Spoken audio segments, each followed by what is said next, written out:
స్వామి శరణం. కేరళ వెలుపల తొలి అయ్యప్ప దేవాలయం. ఈ ప్రపంచానికి అయ్యప్ప స్వామిని పరిచయం చేసిన తొలి వ్యక్తి శ్రీ విమోచనానంద స్వామి. కొందరు మహనీయులు భగవంతుని అవతార స్వరూపాల్లో ఒక రూపాన్ని విశ్వసించి ఆ స్వామికి తన జీవితం అంకితం చేస్తారు. తాను నమ్మిన స్వామి వారి ఖ్యాతి మహిమల్ని లోకానికి చాటి వారి సేవలోనే చరితార్థులవుతారు. అటువంటి గొప్ప వ్యక్తుల్లో అయ్యప్ప స్వామి వారి సేవకు తన జీవితం అంకితం చేసిన త్యాగధనుడు శ్రీ విమోచనానంద స్వామి. భారతదేశ సాంస్కృతిక రాజధాని వారణాసి భారతదేశంలోని అత్యంత సుందరమైన నగరాల్లో ఒకటిగా మాత్రమే కాకుండా అత్యధిక సంఖ్యలో దేవాలయాలకు నిలయంగా కూడా ప్రసిద్ధి చెందింది. కాశీ, బనారస్ అని కూడా పిలువబడే వారణాసి శివుని నగరంగా పేర్కొనబడింది. తెలబండేశ్వర్ మహాదేవ్ ఆలయం వారణాసిలోని పురాతన మరియు అత్యంత గౌరవమైన దేవాలయాల్లో ఒకటి. స్థానికులు దీనిని బాబా తిలబందేశ్వర్ అని పిలుస్తారు. ఆలయ నిర్మాణం, ఆచారాలు మలయాళీ మరియు కేరళ, దక్షిణ భారతదేశం మరియు ఉత్తర భారతదేశ సంస్కృతుల సమ్మేళనాన్ని ప్రదర్శిస్తాయి. క్రీస్తు శకం 716లో నిర్మించిన ప్రస్తుత కట్టడం తిలబందేశ్వర్ కాశీలో అతిపెద్ద శివలింగం. 4.6 మీటర్ల చుట్టుకొలత మరియు 1.4 మీటర్ల ఎత్తు ఈ శివలింగం. తిలబందేశ్వర్ ఆలయంలో ఉన్న శివలింగం ప్రతి సంవత్సరం నామమాత్రపు పొడవు పెరుగుతుందని భక్తులు నమ్ముతారు. మలయాళం మరియు బనారసీ సంస్కృతి యొక్క అద్వితీయ కలయిక ఈ ఆలయం. హిందూ భక్తులు వారి ప్రసిద్ధ పండుగలైన మహాశివరాత్రి, శ్రావణం, నవరాత్రి, మకర సంక్రాంతి, అయ్యప్ప పూజ మొదలైన వాటిని ఇక్కడ జరుపుకుంటారు. ఈ ఆలయంలో పార్వతీమాత, విభాడ్నేశ్వర్, భైరవ్ మరియు అయ్యప్ప వంటి ఇతర హిందూ దేవాలయ విగ్రహాలు కూడా కనిపిస్తాయి మనకు. శారదామాత ఈ ఆలయంలో కొన్ని రోజులు గడిపినట్టు భావిస్తారు భక్తులు. కొందరు మహనీయులు భగవంతుని అవతార స్వరూపాల్లో ఒక రూపాన్ని విశ్వసించి ఆ స్వామికి తన జీవితం అంకితం చేస్తారు. తాను నమ్మిన స్వామివారి ఖ్యాతిని మహిమల్ని లోకానికి చాటి వారి సేవలోనే చరితార్థులు అవుతారు. అటువంటి గొప్ప వ్యక్తి అయ్యప్ప స్వామి వారి సేవకు తన జీవితం అంకితం చేసిన త్యాగధనుడు శ్రీ విమోచనానంద స్వామి. 1950లో శబరిమల అయ్యప్ప ఆలయం అగ్నికి ఆహుతి అయినప్పుడు విమోచనానంద స్వామి హిమాలయాల్లో సంచరిస్తున్నారు.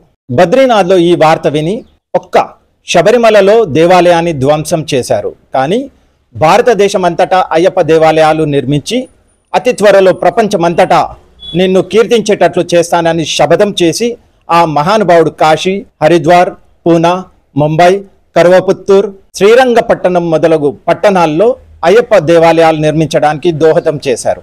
నేడు ఆయన కోరిక నెరవేరి దేశమంతటా ఎన్నో అయ్యప్ప దేవాలయాలు నిర్మించారు. నేడు శబరిమల యాత్రకు భారతీయులే కాక విదేశీయులు వచ్చి దర్శించుకోవడం విశేషం. కాశీ పట్టణంలో నాయర్ అనే మలయాళీ విమోచనానంద స్వామీజీకి అభిమానిగా మారడంతో స్వామీజీ అతని సహకారంతో తిలబందేశ్వర్ మఠంలో ఉండడానికి అవకాశం దొరికింది. అక్కడ స్వామీజీకి తిలబందేశ్వర్ మఠాధిపతి శ్రీ అచ్యుతానందగిరి మహారాజుతో సాన్నిహిత్యం ఏర్పడింది. ఒకనాడు స్వామీజీ కాశీ పట్టణంలో అయ్యప్ప స్వామి వారి దేవాలయం నిర్మిస్తే బాగుంటుందన్న ఆలోచన కలిగింది. వెంటనే తన మిత్రుడైన నాయర్తో సంప్రదించారు. కాశీలో ఆలయ నిర్మాణానికి స్థలం సేకరించడం చాలా కష్టమని అందరూ చెప్పారు. కానీ స్వామీజీ తన ఆలోచనను మఠాధిపతికి తెలియచేశారు. అప్పుడు స్వామివారు అనుగ్రహించారు. మఠాధిపతి కాశీలోని తన మఠంలోని ఒక పక్క అయ్యప్ప దేవాలయ నిర్మాణానికి స్థలం కేటాయించడానికి ఒప్పుకున్నారు. ఉత్తర భారతదేశం, అందులో కాశీలో మొదటి అయ్యప్ప స్వామి వారి దేవాలయం నిర్మించింది శ్రీ విమోచనానంద స్వామీజీ. మఠాధిపతి దేవాలయానికి స్థలం కేటాయించగానే స్వామీజీ అయ్యప్ప వారి చిత్రపటం తెప్పించి 1950 సంవత్సరంలో మార్చిలో ఆలయ శంకుస్థాపన చేశారు. ఆ తర్వాత ఆలయ నిర్మాణ కమిటీని ఏర్పాటు చేశారు. ఆ కమిటీకి మఠాధిపతి అచ్యుతానందగిరి మహారాజ్ అధ్యక్షుడిగా, తన మిత్రుడు నాయర్ కార్యదర్శిగా నియమితులయ్యారు. తిలబండేశ్వర్ మహాదేవ్ ఆలయం కాశీ, వారణాసిలో ఉంది. ఈ ఆలయానికి పక్కనే అయ్యప్ప దేవాలయం ఉంది. ఆ ఆలయంలో 2 రాతి ఫలకాలు కనిపిస్తాయి. ఒకటి మలయాళంలో, మరొకటి హిందీలో. ఈ ఆలయం శ్రీ శబరిమల సన్నిధానంలోని స్వామి విమోచనానందజీ మరియు ఇతరుల కృషితో శ్రీ అయ్యప్ప భక్తుల విరాళాలతో నిర్మించబడింది. హిందీ శాసనం కూడా మార్చి 31, 1952న ప్రతిష్టాపన జరిగిందని చూపిస్తుంది. అంటే ఈ అయ్యప్ప దేవాలయం ఇప్పుడు 70 సంవత్సరాలు పూర్తి చేసుకుంది. కేరళ వెలుపల తొలి అయ్యప్ప దేవాలయం ఇదే. అందుకు స్వామి వివేకానంద కూడా ముఖ్య కారణం. స్వామి అయ్యప్పను కేరళ నుండి బయటికి తీసుకొచ్చిన వ్యక్తి ఎవరైనా ఉన్నారు అంటే స్వామి విమోచనానంద అని చెప్పవచ్చు. భారతదేశంలోని ఏ రాష్ట్రంలోనైనా అయ్యప్ప స్వామి అంటే అందరికీ తెలుసు. 70 ఏళ్ల క్రితం పరిస్థితి ఇలా ఉండేది కాదు. అప్పట్లో కేరళలో మాత్రమే అయ్యప్ప ఆలయాలు ఉండేవి. శబరిమల ఆలయం అత్యంత ప్రముఖమైనది. శబరిమల వద్ద అగ్ని ప్రమాదం జూలై 1950లో జరిగింది. 20 అడుగుల సైజులో ఉన్న పురాతన ఆలయం పూర్తిగా దగ్ధమైంది. అయ్యప్ప విగ్రహం కూడా ఆహుతి అయింది. 1902లో శబరిమలలో అగ్ని ప్రమాదం జరిగి విగ్రహం, ఆలయం పూర్తిగా ఆహుతి అయ్యాయి. విమోచనానంద హిమాలయాలకు వెళ్ళి తిరిగి వస్తున్నప్పుడు శబరిమల అగ్ని ప్రమాదం విధ్వంసం గురించి తెలుసుకున్నారు. ఆ రోజు ఆయన ప్రతిజ్ఞ చేశారు. కేరళ వెలుపల కూడా అయ్యప్ప ఆలయాలు ఏర్పాటు చేస్తామన్నారు. శబరిమలలో మరోసారి అగ్ని ప్రమాదం జరిగినా దేశంలోని ఇతర ప్రాంతాల్లో అయ్యప్ప ఆలయం ఉండాలి అనుకుని మొట్టమొదటి దేవాలయాన్ని కాశీలో నిర్మించారు. తిలబండేశ్వర్ ఆలయం రైల్వే స్టేషన్ వారణాసి నుంచి 5 కిలోమీటర్ల దూరంలో ఉంటుంది.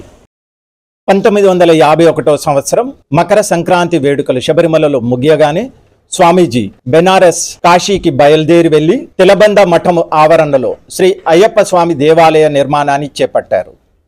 ఆలయ నిర్మాణానికి దాతల నుండి విరాళాలు సేకరించి శ్రీ అయ్యప్ప స్వామి వారి పంచలోహ విగ్రహాన్ని త్రివేంద్రంలో ఉన్న శ్రీ వేలు ఆచారి అనే శిల్పి చేత తయారు చేయించారు. శబరిమల అయ్యప్ప దేవాలయంలో 1951 జూలై మాసంలో పూర్తి అయిన విగ్రహ పునర్ప్రతిష్ఠ జరిగింది. అయ్యప్ప విగ్రహాన్ని త్రివేంద్రం నుండి కాశీ వరకు ప్రత్యేక రైల్లో వివిధ రకాల వాయిద్యాలతో శరణుఘోషతో 1952 మార్చి నెల 18న కాశీలో అయ్యప్ప విగ్రహ ప్రతిష్ఠ జరిగింది. కాశీలో అయ్యప్ప స్వామి విగ్రహ ప్రతిష్ఠ అనంతరం స్వామీజీ శ్రీ అయ్యప్ప ధర్మ పరిషత్ పేరుతో ఒక సంస్థను నెలకొల్పి భక్తుల కోరిక మేరకు పూనాలో ఒక ఆఫీస్ని ప్రారంభించి దేశమంతటా 80 వరకు పరిషత్తు శాఖలను విస్తరించి శబరిమల అయ్యప్ప వైభవాన్ని చాటి చెప్పడంలో దేశం నలుమూలల నుండి స్వామీజీ అనేక మంది శిష్యులై శబరిమల యాత్ర చేసి శ్రీ ధర్మశాస్త్రాన్ని దర్శించి శ్రీ అయ్యప్ప స్వామి కృపకు పాత్రులయ్యారు. ఓం శ్రీ స్వామియే శరణమయ్యప్ప. స్వామి శరణం.